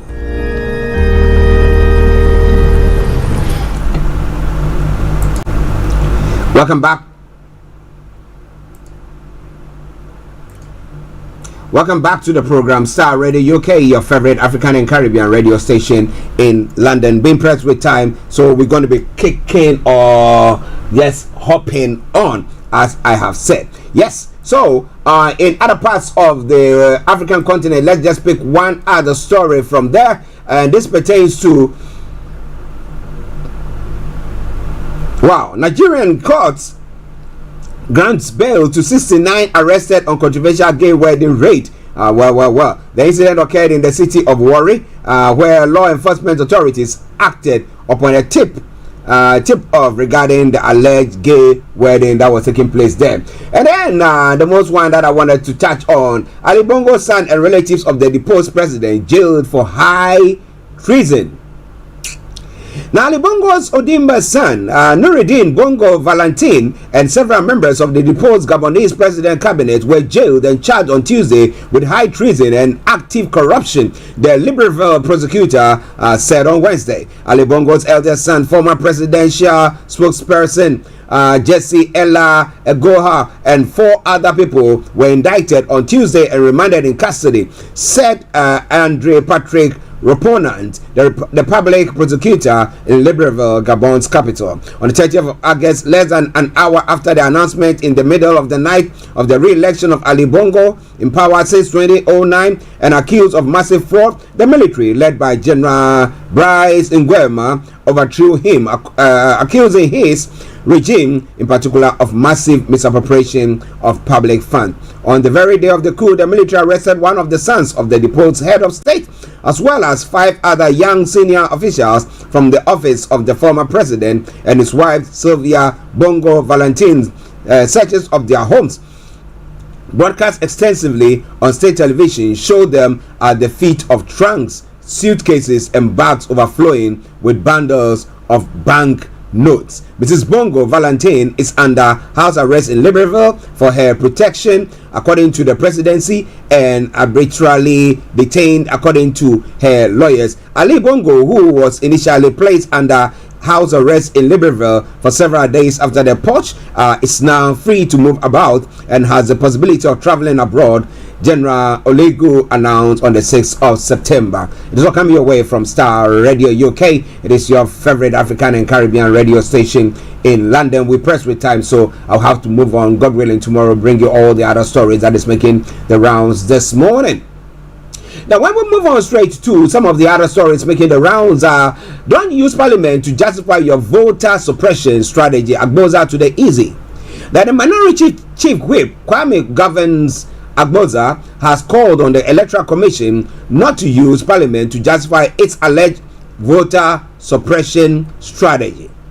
His comments follow a sharp rebuttal from the Electoral Commission boss, Jane Adokware Mensah, on the challenges that have bedeviled the ongoing limited registration exercise. Numerous challenges have plagued the exercise, with people traveling long distances to access the centers. Now, some individuals have even been compelled to spend the night at the centers in order to secure a spot on the voters' roll in a timely manner. The exercise has also been marked by system breakdowns and a phenomenon the Commission assured prior to the exercise that it did not anticipate due to a thorough preparation it claimed to have done to ensure machines were in good conditions. In a statement, the minority leader, that not a penny of the EC's budget presented to Parliament was varied to its disadvantage, as the commissioner sought to claim during her press conference. In a quote, he continued to say, "It is important to say that the Electoral Commission budgetary allocation for 2023 is far more than all the budgetary allocation of the Ministry of Information and its agencies, the National Development Planning Commission, the National Media Commission, the Ministry of Parliamentary Affairs, and the Right to Information Commission put together." So the question was, what were they going to use that money from? Is that what they are saying, that is why we are punishing you that way? Well. Starr Radio UK, 12 minutes to the top of the hour at a time, the morning show, the program. I remain yours sincerely, the one and only Archie, and we are moving on. But like I said earlier on, apologies. We'll be bringing you Niger Voices this evening with Mr. Olayomi Koike. In other parts of the world as well. Okay, I'm caught in touching 2 stories there, but let me see. Let me touch that of the ceasefire. Nagorno-Karabakh forces agree Azerbaijan demand to disarm. Now, 24 hours after Azerbaijan's army launched an offensive in Nagorno-Karabakh, ethnic Armenian forces have agreed Russian terms for a ceasefire. Now, one of the key demands that Karabakh forces have accepted is a proposal for complete disarmament. Now, some 120,000 ethnic Armenians live in the South Caucasus enclave recognized internationally as part of Azerbaijan. 3 years ago, Azerbaijan recaptured areas in and around Karabakh and on Tuesday demanded a full surrender. Karabakh officials say at least 32 people have been killed and another 200 wounded since Azerbaijan military launched what is called anti-terror operation. Now, Azerbaijan's presidency said officials would meet Karabakh Armenian representative for talks on issues of reintegration in the Azerbaijani town of Yevlak on Thursday. The town is some 100 kilometers, that's 60 miles north of Karabakh regional capital Kankendi, known as Stepnaket by Armenians. Now, leader in the enclave said in a statement that through mediation carried out by Russian peacekeepers, an agreement had been reached on a complete cessation of hostilities from 13 hours local time, that is 9 hours GMT. Now, it's quite interesting. You see, this in Russia that is fighting, they managed to have peacekeepers or peace negotiators there who have managed to some way somehow come to a truce, and therefore now the war has ceased there. But why can't they do the same when it comes to the Ukrainian war? Or is it because they think that the Western world or NATO is behind them and therefore we're not going to let them come closer to us? It is not coming away from Starr Radio UK. It is your favorite African and Caribbean radio station in London. We'll be bringing you more of that as the program unfolds, but wherever you are, don't you go away. Now, evil cannot be trusted. Ukrainian President Vladimir Zelensky has told the UN General Assembly as he urged the world to unite to end Russia's aggression against his country. In a passionate speech in New York, Mr. Zelensky said a nuclear-armed Moscow must be stopped from pushing the world to the final war. He also accused Russia of weaponizing everything from food to energy. Now, Russia's full-scale invasion has prompted widespread condemnation. In a speech which focused heavily on the danger Russia poses to the world, he argued that other common challenges such as climate change can only be properly addressed after Moscow had been pushed back. So what do you think is going to happen there? This is all coming away from Starr Radio UK. It is your favorite African and Caribbean radio station in London. And let's come to the UK for a showdown of what's happening here as well. Doctors paid $3,000 for shift as new strike begins. The NHS is having to pay millions of pounds to plug holes in frontline staffing left by striking doctors. In one case, a consultant in Plymouth was paid more than $3,000 to cover a 12-hour junior doctor night shift. Yeah, man. Now, paying for cover is costing hospitals 3 times more than they saved in the wages deducted from striking junior doctors, hospitals are reported. The finding comes as junior doctors in England walks out again, joining consultants already on strike. It is the first time junior and senior doctors have been on strike at the same time, action that looks set to cause significant disruption. So I pray and I ask God to help you don't get ill in this time when this is happening. But it's all coming away from Starr Radio UK. It is your favorite African and Caribbean radio station in London.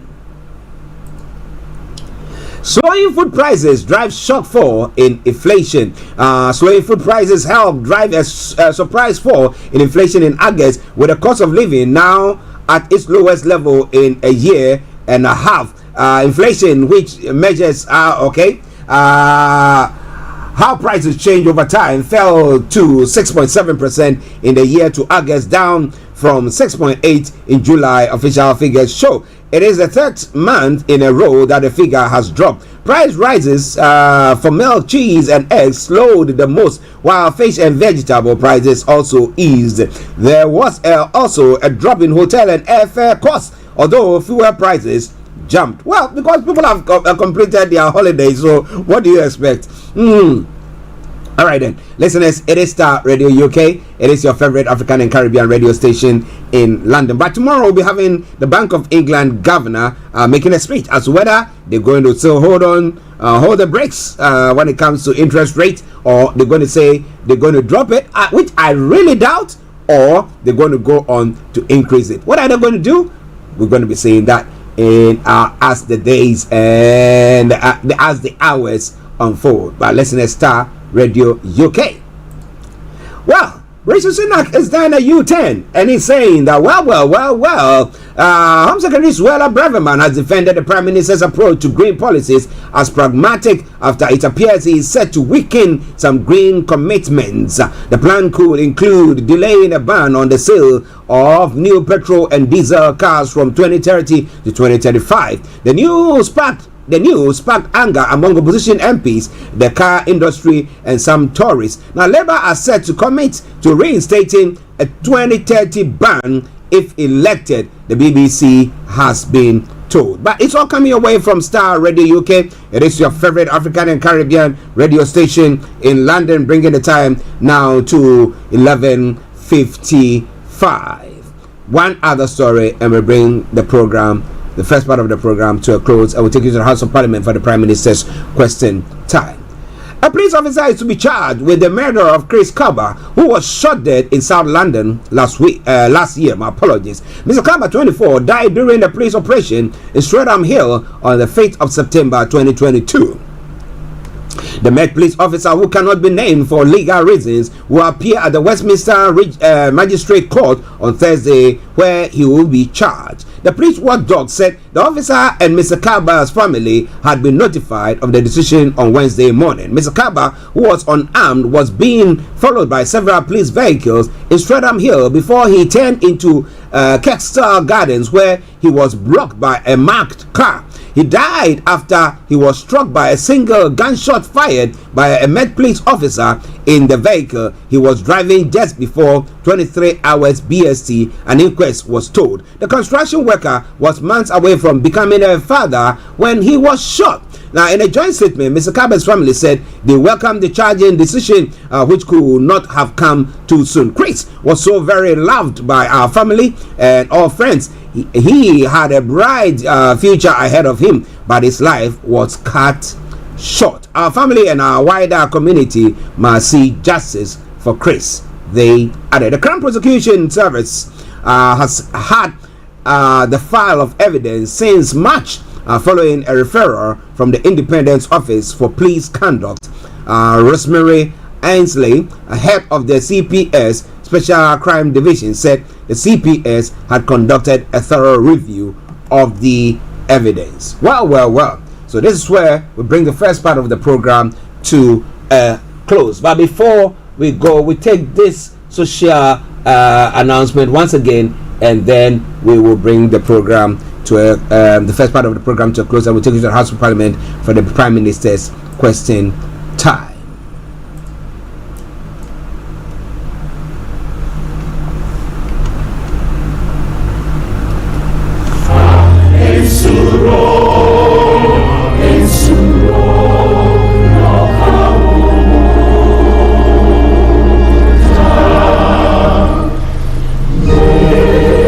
The family, the Christian community, friends and loved ones of the late Apostle Mark Nyaku and the late Mrs. Victoria Nyaku wishes to invite you, friends and loved ones, and all sympathizers to a one-week observation at the Numa Christian Center, 87 Beddington Lane, Croydon. The postcode is CR042D. The event will take place on the 6th of October 2023, Friday the 6th of October 2023, from 6 to 9 p.m. There is free parking. However, if you have to use a bus, the bus route 466 and 463 ply that route, and the tram you can alight at the Beddington Lane as well. Thank you, and see you there.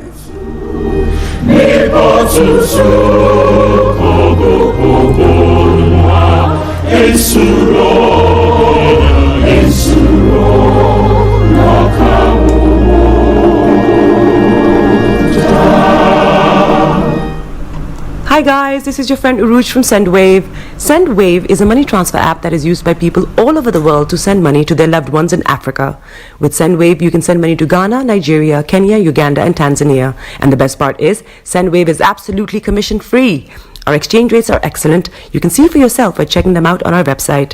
So how do you use SendWave? SendWave is an app that you can download onto your phone from the App Store or Google Play Store. The app is free to download. After downloading it, just open the app and enter your name, email, and phone number. That's it. You're good to go. Make sure you use the promo code SR. S for Star, R for Radio. This promo code will give you £5 free credit to send to Africa on your first transaction. Your money will be delivered to your recipient within seconds. Feel free to call me on 0749 7377 647 at any time. I'll be happy to tell you all about SendWave and help you in any way I can. Remember to use the promo code SR for £5 free credit. Medasse. Hi everyone, it's your girl BB Clement, the author of How to Go From Employee to Entrepreneur and the host of your weekly business show, BB Means Business, the show where we discuss everything you ever wanted to know about business but you were afraid to ask. How do I start my business? How do I raise the finance? How do I grow my business? Where am I going to find my customers? Join me every Tuesday at 1:30 p.m. on Starr Radio UK to get all the information and tips that you need to become a successful entrepreneur and become financially free. Remember, don't let life dictate to you. Rather, put your signature on life.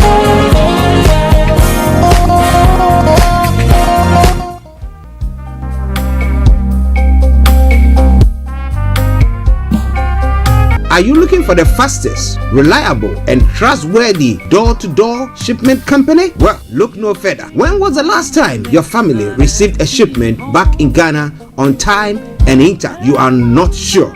Well, Lamb Shippers, we pride ourselves with being the fastest, reliable, and trustworthy shippers you can use. You are assured of a prompt pickup anywhere in the UK by our personnel. They also make sure your items are well packaged to get to its destination intact. When it comes to door-to-door shipment, look no further. Well, Lamb Shippers, contact us on 07939009321 or 07498911820. Or you can visit our website www.welllamp.co.uk. You can also drop us a mail, info@welllamp@gmail.com. Well Lamp Shippers, fast, reliable, and trustworthy.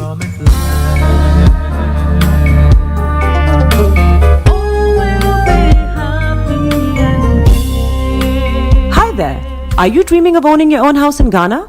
Then you will need a well-documented piece of land that is free from troubles.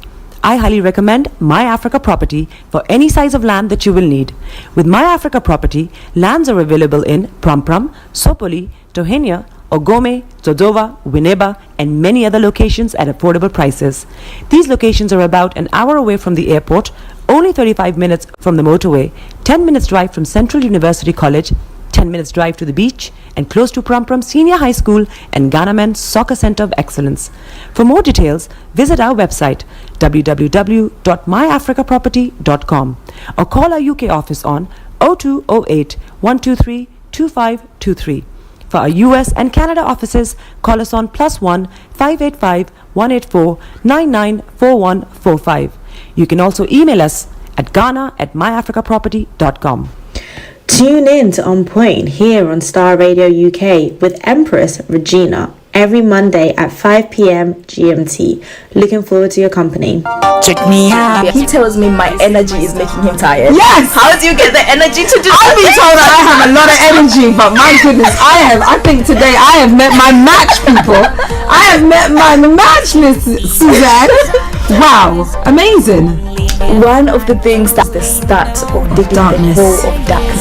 So what did that Myself and the world in adjustment. And 2019. Forget the proverbial boardroom. Join me, Simone Frazier, on the CEO, the program that gives you the driving seat over your life. Every Tuesday, 8 p.m. only on Starr Radio. Getting onto the property ladder has never been easy until now. Join us this and every Thursday from 7 p.m. to 8:30 p.m. live on the Property Hour Show on Starr Radio UK, where we talk to mortgage brokers, property developers, estate agents, landlord, tenant, property consultants on how to invest or get into the property business and make money. You can't afford to miss this. The Property Hour Show is your best source into the property industry.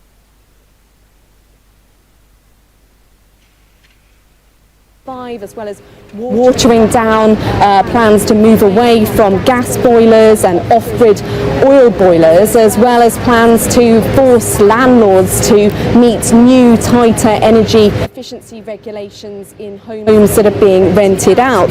Now, the delay to the ban on electric vehicles, I think, is something, the ban on non-electric vehicles, really is the issue that I think has caused most consternation, because of course many